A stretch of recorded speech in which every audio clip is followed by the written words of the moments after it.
1, 2, 3. Hello good people, hopefully having a fantastic day. So I'm here in Bangkok, Lumpini Park. Why are Democrats funding illegal aliens? Okay, why is the border left open? Why are people allowed to come in? Why is there basically no effort on behalf of any Democrat to slow this down? Election year. Do you really believe that they're going to miss this chance to add an extra few million votes? Of course not. What has already been found out is that 2020 there were enough irregularities that would warrant an investigation under almost any other normal situation. But remember, Democrat Party doesn't really get any votes in the heartland of America. 85% of Americans still consider themselves classical conservatives or classical liberals. But where the votes are really in New York, Texas, California. These are going to be the battle states this year. As most people will know, is the United States has deteriorated exponentially under the current regime, whoever is in charge. I'm not too sure if it's Barack Obama, Susan Rice. We all know that Joseph Biden is in charge. Okay, as we've seen, there is nothing but pestilence, war, famine, crises after crises that are occurring. These didn't really happen during the Trump presidency up until COVID-19 pandemic. If you're not on an America First footing, if you're not for Americans first, then it's very difficult to win over your electorate. Let's have a look at New York. New York is an absolute basket case. For the last 20 years, Democrats have turned New York into one of the great cities and one of the safest cities into an absolute cesspool of destruction and mayhem. I've just recently seen photos from people who lived in New York their whole lives saying, this place looks terrible now. We don't recognize it. From 2000, under Mayor Rudolph Giuliani, to now, the change has been atrocious. It's scary. And when you have situations where the criminals have more rights than innocent people that are being attacked, you no longer really have a viable city. So what do you have to do? You have to create crises after crises. You have to create new situations. The LGBTQ, transgender kids, a war here and there to throw people off. The most important thing is that when the scent is right in front of you, they have to throw you off that scent. So Ukraine is a perfect example. It would have cost $5 to $10 billion to build a wall between the United States and Mexico. But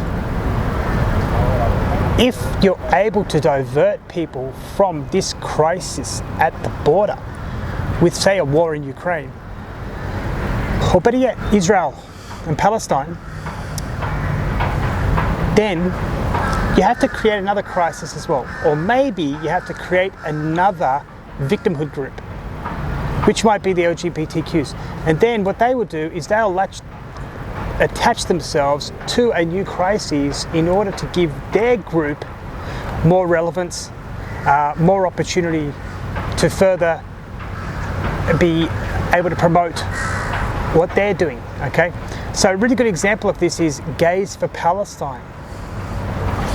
Great, that's fantastic that you're gay. Nobody has a problem with that. I don't think anybody in the United States has a problem with gay people, lesbian, LGBTQ people. If you're transgender, go for it, fine. Don't involve the children. Let them grow and be kids. But look what New York has been able to do. People aren't really talking about the crime in New York. They're talking about now the protests in the streets for what is happening in the Palestinian territory. And they're doing that with university students, of course, the LGBT community with the LGBTQ for Palestine, and we've even seen rainbow Palestinian flags and all these kind of things. When the only country in the Middle East where the LGBT community would not be under threat of violence is Israel, they're going to go and support this because it's going to be very well promoted on the left. we're able to deflect you off the real scent, of the real smell of what the problem is in New York, which is mass corruption over government, flooding New York with new illegal aliens in order to vote in the upcoming election. And you can disagree with me and say, no, they can't vote. Well, I mean, there's already information coming out there that people that are crossing the border are being given information on how to vote. And it has happened before, and it happens every election, because there's always a few that have found out. But what is now happening is the current Democratic Party regime, whoever is in charge, it is so disastrous for the United States in almost every aspect. I can't really think of something they're doing well. You've got to throw people off the scent as much as you can. So, keep funding the Ukraine war, keep it going. Now the Democrats are also saying that the Republican Party is pro-Russia. Well, we know that's a joke, because the only people that have taken money from Russia in the last couple of years is really from the Clinton Foundation. I mean, no Trump has got money from Russia. In fact, they lost money in Russia. And of course, Hunter Biden with Ukraine, Burisma. We know all this. This is now factual information. But we have to throw people off the scent. So we'll do it with Israel-Palestine. Joseph Biden, what did he, whoever his handlers are, what did they do? They released money to Iran, which helped them build weapons, to fund Hezbollah, which funds Hamas, probably also funds Islamic Jihad, Fatah, probably funds also ISIS, who are ideological enemies of Hezbollah, but they will still fund them because they've gotten $160 billion from the Democratic Party regime, when the Democratic Party could have kept that frozen, but they had to release it in order to create a situation where they can throw people off the scent. This is very important to the Democratic Party and to Republicans in name only. These people also seem to go along with the Democratic Party because they fear the repercussions of acting independently or acting as a Republican bloc. The Democratic Party, they don't have that self-reflective characteristic. They have an ideological goal of complete and utter ownership, domination and submission over the American people in every way, shape and form. They don't sort of have this idea of freedom anymore. To them it's repugnant to their ideology.